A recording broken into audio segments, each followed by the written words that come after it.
Hey everybody, I'm Elyse Sparks from Sparks Wellness, and I am so excited that we have a special guest today that we're talking to, Jessica Shepard.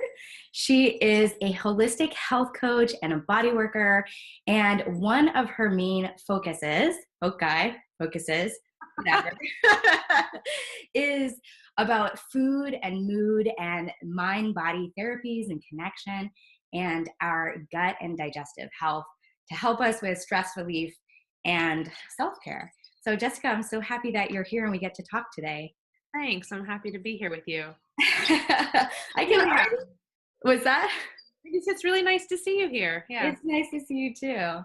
I can already feel my mind brain connection because as soon as I pressed record on this video, my stomach started giving me all the signals that I didn't have like 30 seconds ago. Isn't that funny? That is funny. Well, you're in tune. What's that? You're in tune then. In tune.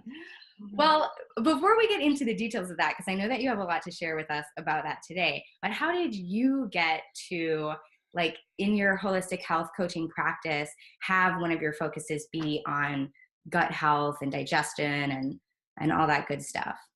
Well, like many people, I mean, I've had my own personal experience with a lot of mess in my own body that I've had to heal and work on. And a lot of that came from pain and injury and illness that there was a lot of digestive health dysfunction that I really spent a long while working with and learning tons about and training and studying and trying different things and just realizing how much it affected everything else. And then of course, my body has always been my teacher. And so I was so excited to be able to share that with the people that I care about, and just as many people whose lives I can help that way, the better.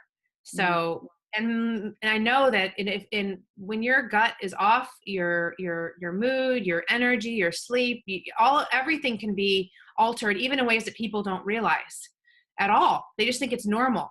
And that discomfort and dis-ease and dysfunctional bowel situations are normal, and it's not necessarily normal. It's actually something's off and wrong. And then anyway, so I just wanted to be able to help as many people as I could that way, knowing that it's like the core of our being is like the core that's that central area of our bodies. Everything stems from there. And so, I mean, of course, there's things from spiritually and emotionally, whatever else, but there is really this core component of gut-brain highway, that this communication that goes on between the brains there. And that's been a known thing for a very, very, very long time, but it's become a lot more dominant in a mainstream dialogue now around health, is about that communication. And there's still lots and lots of people who don't know nearly enough about it, but also who haven't even heard of that. And so the people that haven't heard that need to know that there really is, it's a very real thing. What do we need to know about that connection? I've heard many times like the enteric nervous system or whatever is going on down there is like our second brain. So how is that related to, our overall health, self-care, stress relief? What's behind that? Well, it's a long, long answer, and we don't have time for all the things I'd love to say about it. But that the reason that I wanted to, we talked about choosing that for today is because there's simple things that we can do to work with it, and that you don't have to know everything actually to activate it and to take care of it.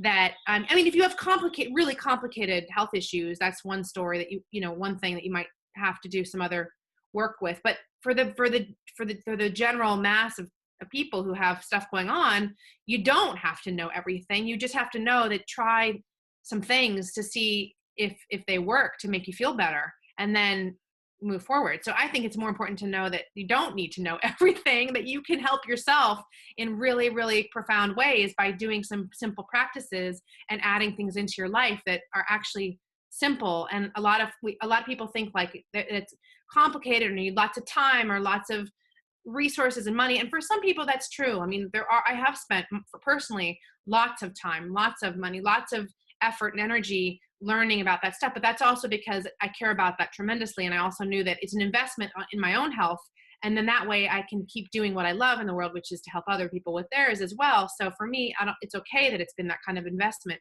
But what it comes down to is, if you can learn simple things to do, then all the better. And that's, yeah. So it doesn't have to be one complicated answer. Well, I know that you have some simple, easy things that we can do right away. So will you share some of those with us? Yeah. So I taught this workshop a couple different times over the past few years. And one thing that I love bringing into that around the gut brain connection is that, of course, there's like nutritional components and there's spirit. Again, every angle of aspect of life, there's a way to direct it towards gut health and gut brain communication. And there's one great practice that includes this thing called the vagus nerve. And I love it mostly because it sounds cool. The vagus nerve, it just sounds neat. But and then it's not from Las Vegas, it's just something else. But yeah, it's totally not. But it does affect, like a pinball machine, many parts of our body. So maybe in that sense, it's got some Vegas going on. There's a party happening there. But so it's this nerve that comes from like both the brainstem, that comes from behind both sides of our the brainstem, and it comes down in through our neck, and then it travels. It's called the wandering nerve. It's also the longest nerve in the body. But then it travels down our neck, and then it touches on our heart, and then it goes down the rest of our body, touching on pretty much almost every organ system. And then it goes into your digestive system, so that it really does this nerve. If you think about like nerves, they have movement and there's communication that goes on. And so if there's a buzz there, then it's going to impact the function of all the places it travels through. So it goes through their whole body that way. And there's things that when it's not getting enough stimulation, there can be problems that occur. I mean, I wrote some notes, and a lot of people who have brain fog or chronic inflammation or anxiety and depression, and digestive dysfunction can have some low vagal tone.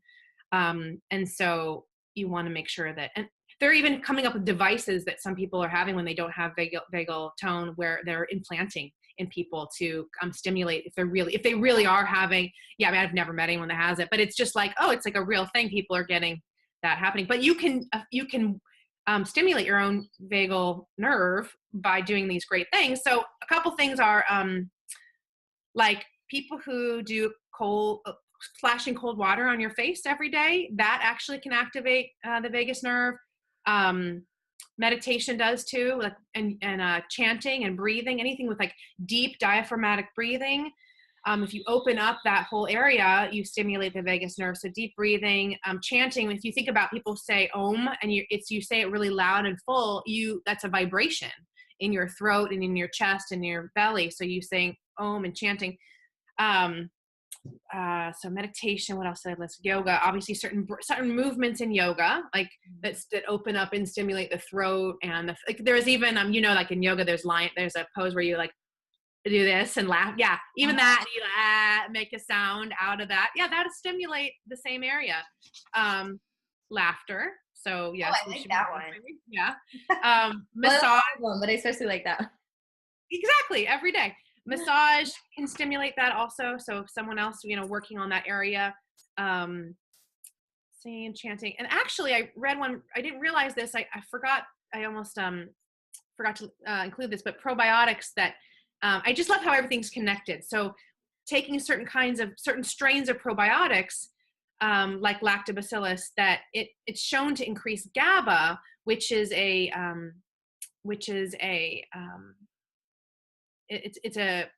oh my God, I just forgot the word. But anyway, it's a brain neurotransmitter, called GABA. And then the GABA itself, it stimulates the vagus nerve. It's amazing how it's like one thing connects to the other. So even through the probiotics affecting the GABA, affecting the vagus nerve, it all communicates with each other and then travels down. So it's kind of stunning what happens. Anyway, so the one I was going to show everybody today with the time that we have is that, and I was saying to you earlier, just how I always think of like people talking about they don't have time, for whatever. And that this is something that the busiest of moms and the busiest of our entrepreneurs, anybody who thinks they don't have time, wherever you are, you really can do this any time of day. I mean, the things I mentioned, those you can do: splash cold water in your face, laugh, chant, sing, breathe deep. All these things are great. And doing them every day. But this one I love because it actually feels really good, and we forget we can do this to ourselves, and you can do this to someone else, but you take your own hands. Of course, you take a few deep breaths first. So I always tell people take 5 long, slow, deep breaths. So we don't have to do the 5 right now. Invite everybody to do this with us. Yes. So everybody, while they're watching the video, right? Everyone do it while you're watching the video. Yes. Okay. So first take like 5 long, slow, deep breaths. So you want to sit up tall and feel your diaphragm open. When your diaphragm is, of course, right here. And so you bring in your chest, and so you want to bring in some deep breaths, and you bring up your hands. And I'm only doing this so that you can see you're using all your fingers. This is not. You don't have to do this. You don't have to do this, but you and I are. Where you're like, I want you on that, right, standing on the street doing this. No, so you take all your fingers and you bring them up to your temples, and you put some pressure on your own temples. This is going to look really cute too. And you do a little just pressure. I like kind of a lot of pressure in that area, and you stimulate the temples right through here, and do this really slowly. So you're really bringing them down over the jaw muscles. And all the way down. I know, it's amazing actually. And you let your jaw drop open. So let it open, and you're bringing the pressure down over your jaw. And then you kind of wrap it down, and then bring your fingertips so to the side of your neck. So through here, because that is getting to the vagus nerve. So you're putting pressure, and again, put whatever pressure on there you want. I like a lot of pressure there. I think it feels amazing. And you're not really like making circles or anything. You're just pressure in and kind of drag. You could do some circles if you want, but you can also just pull straight down. You can do either one. Do both. Whatever feels good. And you can, again, bring it through your jaw. Like you can actually like pull it along your jawline. You can do that. And then you really want to make sure that you get behind your ear. So you want to make sure that you get like through here and as much as you can. Yep, with both hands. I like to put a little essential oil or oils. I mean, if you have that, great. If you don't, it's fine. But if you do, all the better. And then bringing your fingers down. And you want to also really get through this front of your neck. And then as far down as you can, like get through your chest through here. And as far down as you can. So you just that line, just that one line. Now, I don't know about you, but even when I do just that, it feels awesome. And it's funny, like those little, I don't know, do you notice a difference just from doing that one time? I notice it. I actually feel taller, like from here to here. You look taller. This lengthened. And this just, I feel like in general, I just get really tight around my jaw, sides of my neck. Just like going like that, relaxing my jaw. Cause I'm like, I have resting smile face. So I'm always like this. Well, that's not a bad resting face to have. No, it's not a bad resting face. But even just like releasing the jaw. Yeah, it feels amazing. But this will also help my digestive system. Yes, that's the next comment. Thank you for saying that. It's so funny. You think, how is that possible? So imagine like, okay, what if you're taking your lunch break, even if it's like a 20-minute lunch break, you start with a couple deep breaths, you do this whole thing that we just did, and then you eat your food. You've already gotten your digestive system kind of ready, activated to take in all the nutrients in the food, because the vagal stimulation is like, it's like you just turn the light switch on. It says, okay, time to eat. Now I'm ready to do my job. And your body knows. So we should do that before meals? You do it before. I mean, if you want to do it after, fine. But I think that's like a great hands-on digestive enzyme. It's like you can do that. Yeah, and that didn't take any time, you know. But if you don't want to do this, go splash some cold water on your face or laugh a ton or whatever. But seriously, the reason why this one's great is because there's something also about people forget that they can like touch themselves in a loving way. Yeah. And that can be a really loving thing. It doesn't have to be we just forget that we can do that for ourselves, I think. Everyone forgets. Or that we do without even thinking, like we yawn, we stretch, we crack our knuckles, or we do a stretch, and it feels great. But like intentionally saying, I can give myself a 1-minute little massage. And not only am I doing that, but I'm turning on the system that communicates with the rest of my body and my digestion. And so people who have digestive issues go, well, I can actually do something about this, even if it seems like nothing. The things that seem like the simplest and the nothing do something and do a lot. And especially when you get into practice, they do even more. So because you're teaching your body what it's supposed to do. So if you're doing that every day, even if you decide, okay, for an entire month, I'm going to just every day do this before I eat, let's see what happens. Or for a week, what will happen? I would love to actually, for everyone who's watching this video, to give a little challenge of doing this. Let's just pick one meal for now for 7 days, like doing this, what Jessica just shared and showed with us, for 1 week before lunch, let's say, whatever, you could choose any meal. And comment below this video and let us know how it goes. Let us know how you feel immediately after you do this, giving yourself that loving touch and that self-care. And of course, the added benefit of what this is helping with in your digestive system and your overall best stress relief and self-care. Jessica, thank you so much for giving us all of those tips and for showing us this and sharing your knowledge and your expertise. Below this video also will be some info on how you can connect more with Jessica and find out more about the work she's doing. And we'll have more next time. Thank you so much. Thanks, Lee. Great to see you. Bye. High five. Your high fives.